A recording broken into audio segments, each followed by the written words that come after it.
নবনিযুক্ত সিসি নাসির উদ্দিন সহ 5 কমিশনারের শপথ, একটি অবাধ সুষ্ঠু নিরপেক্ষ নির্বাচন উপহার দেওয়ার অঙ্গীকার। আবারও বিক্ষোভে ব্যাটারি চালিত অটোরিকশা চালকরা, রাজধানীর বিভিন্ন জায়গায় অবরোধ, মানতে হবে আদালতের নির্দেশ, বলেছেন স্বরাষ্ট্র উপদেষ্টা। বান্দরবান রুমার গহীন জঙ্গলে কেএনএফ-এর গোপন আস্তানায় সেনা অভিযান, 3 সন্ত্রাসী নিহত, অস্ত্রসহ বিভিন্ন সরঞ্জাম উদ্ধার।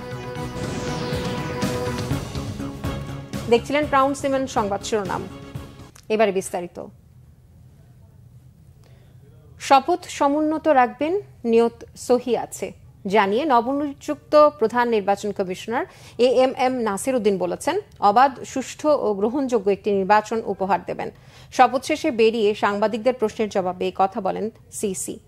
অনেকদিন ধরেই মানুষ ভোটাধিকার থেকে বঞ্চিত, সুষ্ঠু নির্বাচন করতে কিছু সংস্কার লাগবে, সুপারিশ আসুক, যেটা গ্রহণযোগ্য হবে সেটা বাস্তবায়ন করা হবে বলে জানান তিনি। এর আগে দুপুর 1:30টায় সুপ্রিম কোর্ট জাজেস লাউঞ্জে প্রধান নির্বাচন কমিশনার ও 4 কমিশনারকে শপথ পাঠ করান প্রধান বিচারপতি সৈয়দ রেফাত আহমেদ। বৃহস্পতিবার দেশের 14তম প্রধান নির্বাচন কমিশনার হিসেবে নিয়োগ পান সাবেক সচিব এএমএম নাসির উদ্দিন, সাবেক অতিরিক্ত সচিব মোহাম্মদ আনোয়ারুল ইসলাম সরকার, সাবেক জেলা ও দায়রা জজ আব্দুর রহমানেল মাসুদ, সাবেক যুগ্ম সচিব বেগম তহমিদা আহমদ ও অবসরপ্রাপ্ত brigadier general Abul Fazal Mohammad Sanaullah commissioner হিসেবে নিয়োগ পান। শপথ শেষে আগারগাঁও নির্বাচন ভবনে যায় পুরো কমিশন। এই কনস্টিটিউশনটা যদি ঠিক না হয় তাহলে আমাদের যাত্রা তো আমরা এলোপাতারি হয়ে যাবে। কনস্টিটিউশন রিফর্মস কমিশনটা কাজ করছে, সুতরাং এটাও শেষ হোক, সব সুপারিশগুলো আসুক। বেশি দিন তো নাই, ওনারা তো সরকার বলছে ডিসেম্বর পর্যন্ত টাইম দিয়েছে, ইটস নট ফার অ্যাওয়ে, অতি অল্প সময়। আপনারা আশ্বস্ত থাকুন, ইনশাল্লাহ আমাদের নিয়ত সহি, উই আর কনফিডেন্ট, ইনশাল্লাহ will be able to deliver. বহু চ্যালেঞ্জ দেখেছি এবং ইনশাল্লাহ সাকসেসফুলি মোকাবেলা করেছি। চ্যালেঞ্জ মোকাবেলা করার সাহস এবং অভিজ্ঞতা আমার আছে, সুতরাং আমি ইনশাল্লাহ যে কোনো ধরনের চ্যালেঞ্জ আসুক সংশ্লিষ্ট সবাইকে নিয়ে ইনশাল্লাহ we will overcome those challenges. দর্শক, এই মুহূর্তে আগারগাঁওয়ে নির্বাচন কমিশন ভবনে আছেন সিনিয়র রিপোর্টার SM ফয়েজ। সরাসরি কথা বলছি তার সাথে। ফয়েজ, নিশ্চয়ই শুনতে পাচ্ছেন। প্রথম দিনে প্রধান নির্বাচন কমিশনার ও 4 কমিশনারের আজ কি কি ধরনের কর্মসূচি রয়েছে কিছু জানতে পেরেছেন কিনা, এবং সেখানকার বর্তমান পরিস্থিতি কি দেখছেন? আমি এখন রাজধানীর আগারগাঁও যে নির্বাচন কমিশন ভবন আছে সেখানে আছি। আমার পেছনেই সাইনবোর্ডটি দেখা যাচ্ছে, যেখানে লেখা আছে আজকে যে নতুন 14তম যে প্রধান নির্বাচন কমিশনার এএমএম নাসির উদ্দিন সহ তার নেতৃত্বে 4 কমিশনার কিছুক্ষণের মধ্যেই সাংবাদিকদের সাথে মত বিনিময় করবেন।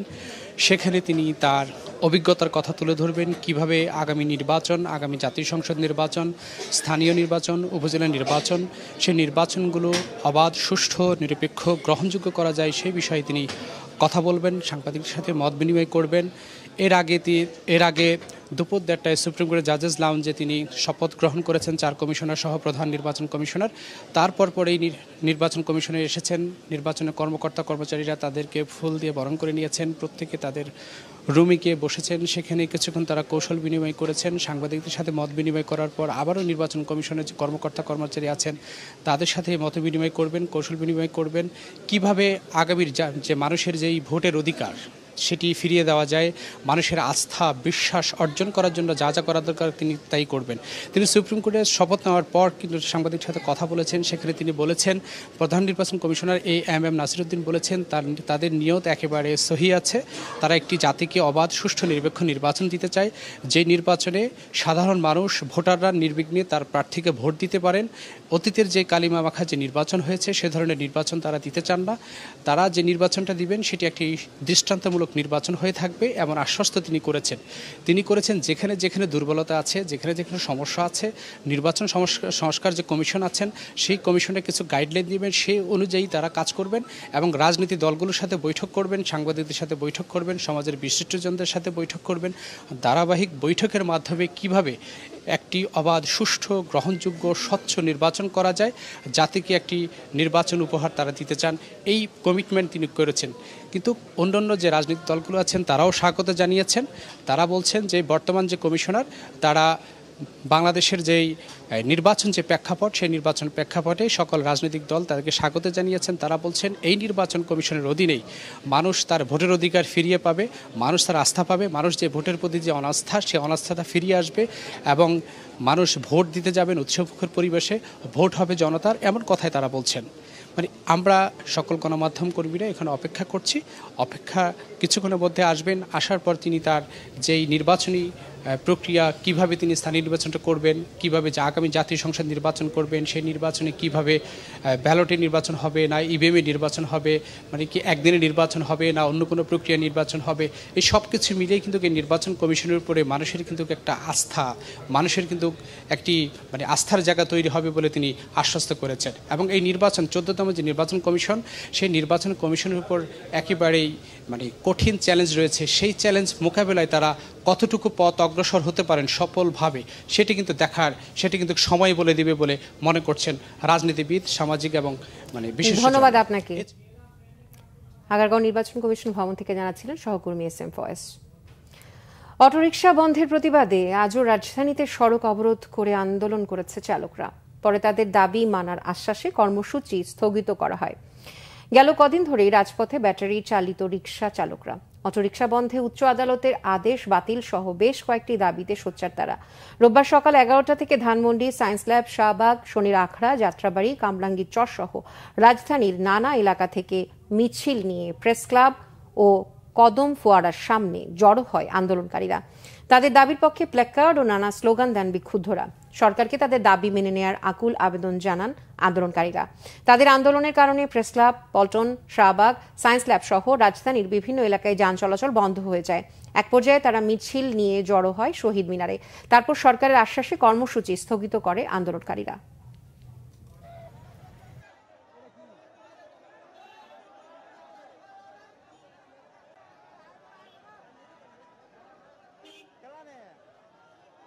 আমরা যে কিস্তিতে উড়ে যে গাড়িটা কিনছি কিনা 2টা মাস আমরা ব্যবহার করতে পারি নাই, এখন আমাকে নির্দেশনা দিয়েছে অটো চলবো না, আমরা মেন রাস্তায় দরকার পড়ে রাত 8টা 9টার পরে আসবো। আমাকে একটা সিদ্ধান্ত দেওয়া হোক যে তোমরা এই রাস্তায় পর্যন্ত চালাইবা, রাত 10টা কি 9টার পরে 8টার পরে মেন রাস্তায় আসবা। আমরা শৃঙ্খল ভাবে যাতে নিয়ম নীতি মেনে রুটে চলতে পারি, এই জন্য আমরা এখানে অবস্থান করা। আমরা যদি অটো চালাতে না পারি তাহলে আমরা ঋণ দেবো কিভাবে, আমরা খাবো কিভাবে? আমাদের কর্মস্থান দিয়ে তারপর অটো আমাদের বাতিল করতে হবে, নাহলে আমাদের অটো চলবে চলবে চলবে।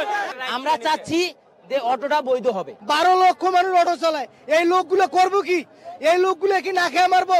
অটোটা কিসের জন্য ডিজিটাল হবে না? মানুষ হয়ে মানুষকে পেটেল মেরে টাইনে নিতে হয়, আমাদের অনেক কষ্ট হয়।